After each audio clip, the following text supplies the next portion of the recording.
இன்னைக்கு நம்ம பிளைண்ட்ஸ்க்கான குட்டி சமையல்ல முருங்கைக்கீரை சூப் எப்படி செய்யறதுன்னு பார்க்க போறோம். வாங்க போய் எப்படி செய்யலாம்னு பார்க்கலாம்.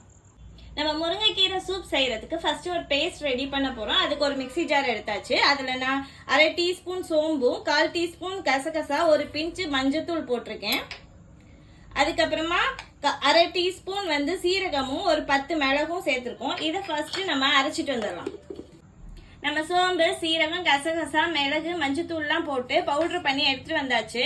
அது கூட இப்போ ஒரு 2 முடிச்சு பூண்டு சேர்த்துக்கிறேன். அது கூடவே ஒரு தக்காளி சேர்த்துக்கிறேன். அதுக்கப்புறமா வெங்காயம் ஒரு வெங்காயம் மீடியம் சைஸ் சேர்த்துருக்கேன். சின்ன வெங்காயம் கிடைச்சா ஒரு கைப்பிடி சேர்த்துக்கோங்க. இதை ஒரு ஃபைன் பேஸ்டா அரைச்சிட்டு வந்துடலாம்.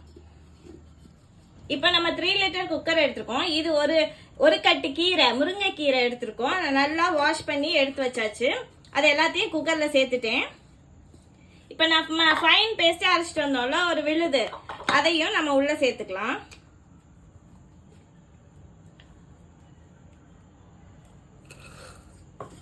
இதுல 1 லிட்டர் தண்ணி எடுத்து வச்சிருக்கேன். அதையும் உள்ள சேர்த்துக்கிறேன்.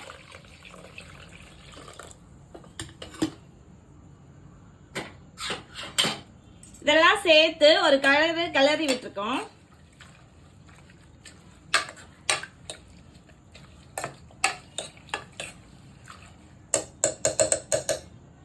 இப்ப நம்ம குக்கரை மூடிக்கலாம்.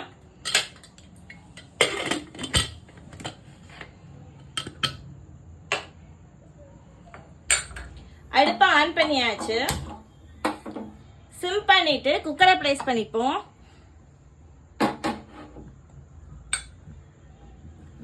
இது ஆவி வரட்டும். விசில் போட்டு ஒரு 10 விசில் விட்டுக்கலாம்.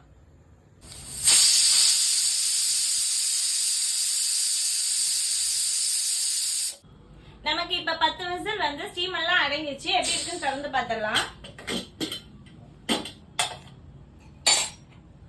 நல்ல கமகமன் வாசம் வருது. இது கூட உப்பு சேர்த்து சர்வ் பண்ணுங்க. நீங்களும் செஞ்சு பார்த்து என்ஜாய் பண்ணுங்க. நெக்ஸ்ட் வீடியோல பார்க்கலாம். தேங்க்யூ.